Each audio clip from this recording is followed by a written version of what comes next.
नमस्कार दोस्तों। आज हम सुनेंगे चंदा सिन्हा द्वारा लिखी कहानी मैं। ऑफिस पहुंचने का समय हो चुका था और अभी तक मैं दाल में तड़का लगा रही थी। कुछ भी कर लो, सुबह 5 बजे भी उठो, फिर भी समय पर ऑफिस नहीं पहुंच पाती। बॉस भी मेरी पारिवारिक जिम्मेदारियों से परिचित थे और शायद मेरे कम समय में कार्य निष्पादन की कला से प्रभावित थे, अतः वह भी मेरी देर से आने की वजह नहीं पूछते थे। झटपट मैंने वार्डरोब खोल जो सबसे ऊपर ड्रेस रखा था वही पहन लिया। इतना समय नहीं था कि चेहरे पर फाउंडेशन और ड्रेसिंग टेबल पर रखी लिपस्टिक लगाऊं। नेल पेंट और परफ्यूम तो दूर की बात थी। ब्रेकफास्ट जल्दी जल्दी एक एक्स्ट्रा टिफिन में रख लिया कि ऑफिस पहुंचते ही वहीं पर कर लूंगी। ऑटो ऑटो बोलती हाथ में ब्लैक पर्स और टिफिन बॉक्स लिए इतनी तेज चल रही थी कि कोई दूर से देखता तो मैं दौड़ती नजर आती। आज जल्दी पहुंचना था क्योंकि इम्पोर्टेंट मीटिंग थी। तभी पीछे से गाड़ी का हॉर्न बजा। पलटकर देखा तो निया थी। मेरे ऑफिस में अभी सप्ताह भर पहले ज्वाइन किया था उसने। आओ मैम बैठो, वह गाड़ी मेरे पास में रोककर बोली। अरे वाह निया, अच्छा हुआ तुम मिल गई। आज तो मैं कुछ ज्यादा ही लेट हो गई, मैंने कार में बैठते हुए कहा। निया ने कायदे से बहुत सुंदर सफेद रंग की पैंट और गुलाबी रंग का शर्ट पहन रखा था। चेहरे की चमक फाउंडेशन की महत्ता बता रही थी। गुलाबी लिपस्टिक चेहरे में चांद लगा रही थी और गले में खूबसूरत डायमंड का प्यारा सा हार था। सही में कितनी सहज और कितनी खूबसूरत लग रही थी निया। निया ने मुझे ऑफिस पहुंचा दिया और मुझे बाय कहते हुए अपने डिपार्टमेंट में चली गई। निया चली गई और उसने मेरे मन पर छाप छोड़ दी। काफी दिनों बाद ऑफिस के वॉशरूम में लगे आईने में अपनी सूरत की ओर ध्यान गया। क्या हो गई हूं मैं, और यह मैं हूं क्या? बिना ट्रिम किए बाल, आंखों के नीचे काले घेरे और रूखी सी सफेद पड़ी मेरी त्वचा, सलवार सूट भूरे रंग की जो मुझे बिल्कुल सूट नहीं कर रही थी। कॉलेज में सबसे स्टाइलिश लड़कियों में शुमार था मेरा, और शादी के बाद भी जब तक बच्चे नहीं थे और पति का ट्रांसफर दूसरे शहर में नहीं हो गया था, तब तक भी मैं सजी संवरी रहती थी।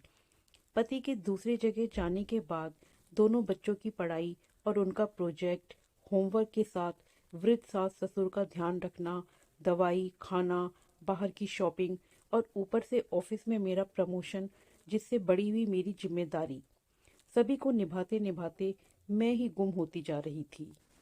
आज घर वापस आई तो कुछ करने का मन नहीं था, लेकिन बच्चों और सास ससुर का ध्यान तो रखना ही था। चाय और बच्चों का होमवर्क करवाते करवाते रात के खाने का टाइम हो गया। फिर पति का फोन और बातें करते कब सो गई पता ही नहीं चला। सुबह फिर निया सोसाइटी के गेट पर मिली। वह शायद मेरा ही इंतजार कर रही थी। मैं निया को सिर्फ चेहरे और नाम से ही जानती थी।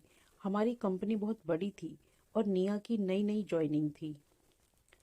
मैं भी इसी सोसाइटी में रहती हूँ मैम। मैं आपको रोज ऑफिस ले चलूंगी और आपके साथ आपके कुछ गुण सीख लूंगी। आपके जैसा बेस्ट एम्प्लॉय का साथ भी मिल जाएगा मुझे, निया ने कहा। कितनी तारीफ करोगी मेरी, इतनी भी बेस्ट नहीं हूँ मैं। वैसे तुम्हारे घर में कौन कौन है? मैं मुस्कुराते हुए सीट बेल्ट लगाते हुए बोली। एक छोटी बेटी है, मेरे मम्मी और पापा हैं, वह बोली। और पति? मैंने आश्चर्य से कहा। हमारा तलाक हो चुका है मैम। बहुत परेशानियों के बाद यह जॉब मिली। बहुत मुश्किल था सब कुछ मैनेज करना। छोटे शहर से यहाँ आकर बच्चे का स्कूल में एडमिशन, अपनी जॉब और उस दुख भरी जिंदगी को भूलकर एक नई जिंदगी की शुरुआत, वह मुस्कुराते हुए बोली। वैसे इस बार तो आपका प्रमोशन है मैम, उसने बातों का रुख मोड़ते हुए कहा, या फिर अपनी बातों से मुझे परेशान होते देखकर बोला। नहीं निया, घर की जिम्मेदारी और पिछले साल के प्रमोशन से बड़े काम ठीक से संभाल नहीं पा रही। जिंदगी भागदौड़ बन गई है, मैंने निराश होकर कहा। मैम, यह बिजी लाइफ हमने खुद चुनी है, तो उसे मैनेज करते हुए अपने अस्तित्व को बचाना भी हमारी खुद की जिम्मेदारी है। परिवार और ऑफिस के साथ अपने मैं को भी संभालना हमारा काम है। वह मेरी ओर बिना देखे बोली जा रही थी और ड्राइव किए जा रही थी। कितनी आसानी से निया ने अपनी जिंदगी के परिवर्तन को स्वीकार कर नई राह चुनी। उसका मुस्कुराता चेहरा और जिंदा दिली मुझे भा गई। जिंदगी के प्रति सकारात्मक नजरिया उसके चेहरे का तेज उसके पहनावे ओढ़ावे में दिखता था। उसकी एक एक बात मेरे दिल में घर कर गई। वापस घर आने पर चाय बनाते हुए मुझे भी अपनी जिंदगी में परिवर्तन की आवश्यकता नजर आई। आज सारा काम छोड़कर लॉन में बैठ गई और अपनी पुरानी मैं को याद करने लगी।